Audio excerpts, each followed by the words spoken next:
Well, you made me weep, and you made me moan. When you caused me to leave, child, my happy home. But someday, baby. Okay, so I've been off on exam leave, lucky me, for 2.5 weeks, and I've only been able to go to the cinema 3 times. 3 times. That's low for me. That's high for everyone else.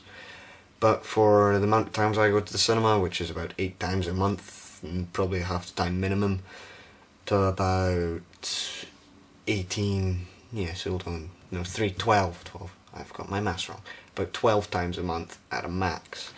Yeah, so I've most of the time had to substitute for DVDs I haven't watched, and I thought I would do a video review of the DVDs I've been watching on my exam leave. And the 4 I've been watching are The Assassination of Jesse James by the Coward Robert Ford, long title, The Fly, Amelie, and the Nazi zombie movie Dead Snow. Who would not like those movies? I don't know. So I'm just going to talk a little bit about each. First off, The Assassination of Jesse James by the Coward Robert Ford, which became my favourite film of 2007 by a large margin, even though some people probably said No Country for Old Men, but for me that was out in 2008, so stick it to you.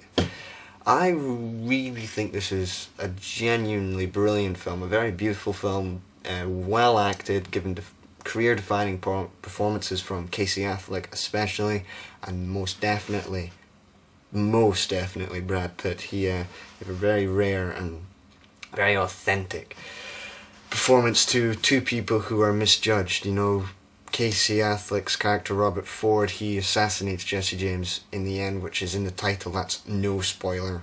It sort of makes out to itself. And that he thinks that Jesse James is the icon that he's read in the books and that they're all lies. You eventually learn that.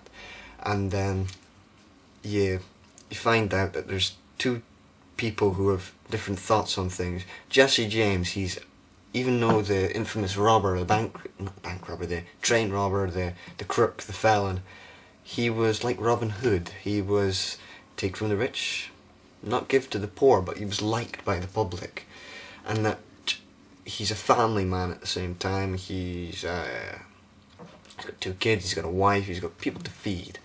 But he's also a churchman, you know, he's for the community. But also you've got Robert Ford's character, who sees Jesse James as these crime novels, but he's not really like that. He's very disappointed in the fact that there's this line in the film where Jesse James asks Robert Ford, do you want to be like me, or do you want to be me? It's that kind of message that goes through the film with Casey Affleck's character. And this is a personally brilliant film. I've loved it for years. I just picked it up very cheaply when I was away on the history trip, so people might know that. I finally got to see it. And I give it, yes, it's a perfect 10 out of 10 for me. I love that film to astonishing heights. And The Fly is the next one. No, this isn't the original, the very original one, you know, the 1950s one. This is the David Cronenberg one I watched. My mum got it for me, we'll watch that together. Kind of an odd film to watch for your mum, to be honest, when she's just got out of surgery, seeing The Fly. Bit funny. But nonetheless, you know, James Manson and, what's her name, Gina Davis is in it. And, I really liked The Fly. It was the first time I'd actually seen it. It still holds the test of time, sort of, because the way that remakes are done nowadays, you know, you had the Texas Chainsaw Massacre remake, the Friday the 13th remake, now you have the Night on Elm Street remake, you had the Amityville horror remake, you had the Psycho remake by Gus Van Sant, but you know what, those other 4 ones, you want to know why they're so bad? 4 words for you. Produced by Michael Bay, right?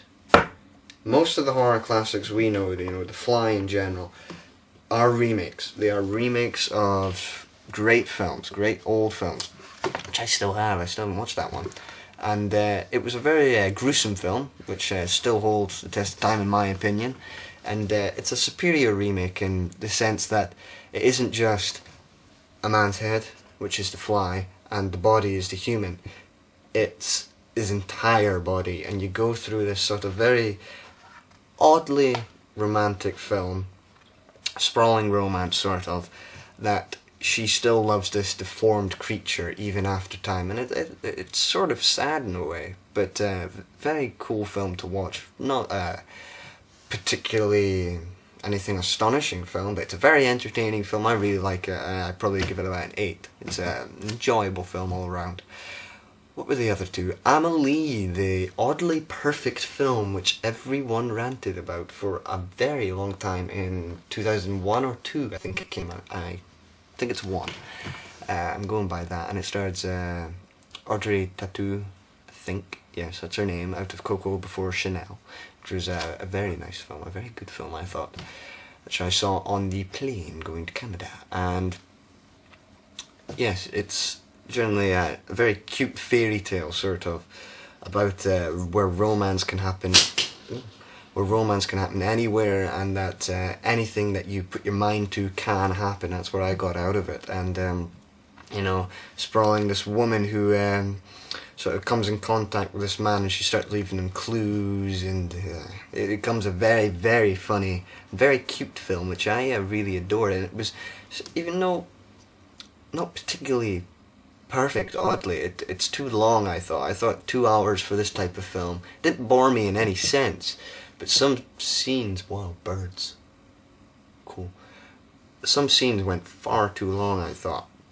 But that's my only problem. It's and very oddly perfect, like Total Film put, simply perfect, but just oddly perfect. It shouldn't work, but it does.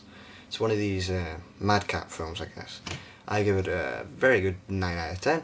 And the very last one, the funnest one on my list, you've probably heard of this film. It's called Dead Snow. It's such a fun film in every respect. It's one of the goriest films I've probably ever set my eyes on, one of the cheesiest as well. If you look at it, let me just break it down for you. Dead Snow has white protagonists, the 5 white protagonists. It's like the Scooby-Doo clan. It has cliches in all its origins. It says the same lines from other films. Have you ever noticed that every horror film ever made, that like Friday the 13th has 5 kids going into the woods and no one will get out? Ooh, that is actually one of the lines from the film. We've heard that before, come on. It's also got some really dodgy acting in some parts, nothing to really care for. But this is a phrase I'm going to put at you that you will instantly agree with me. Scooby-Doo on ecstasy, an adventure involving the Mystery Gang, essentially this film is, with a shitload of gore. That's what I'm telling you there. I don't know if you get it. That's what makes this film instantly awesome. Basically, cult status awaits. It has some of the goriest, most fun kills I've seen ever. Please tell me where you have seen Nazi zombies get their face ploughed in with snowmobiles while the guy's engine's going, or when you have seen a guy's intestines being pulled out and a guy is hanging for dear life over the cliff because he's hanging onto these guys' intestines. There is also a scene at the very beginning with the big movie buff, who I could easily relate to, oddly. Can you not see it? No. Who, at the very beginning, if you might want to close your eyes at that, that's a very sick scene, where he's just come out of having sex in the toilet, very disgusting, and the zombies start to get him, and what they do is they poke in his eyes, and they start to rip his face apart, and then the blood and the big fake brain that looks like out of a Halloween costume comes out, and essentially it looks like jelly, and you just want to eat it. Yeah, I really enjoyed Dead Snow. I wouldn't say it's perfect. I wouldn't say it's one of the funnest films I've seen this year. The funnest film I've seen all year is still Zombieland. But that was a very fun movie, very entertaining and hilarious movie. It was very darkly funny and had very many pop culture references to, you know, older films, Left 4 Dead, no, The Evil Dead and whatnot. So for me, this was my exam catch-up with the DVDs I'd been watching over my exams, not to do with my exams, as exams are boring, boring, boring, and what we need to lighten them up is movies. Movies, people, and video games.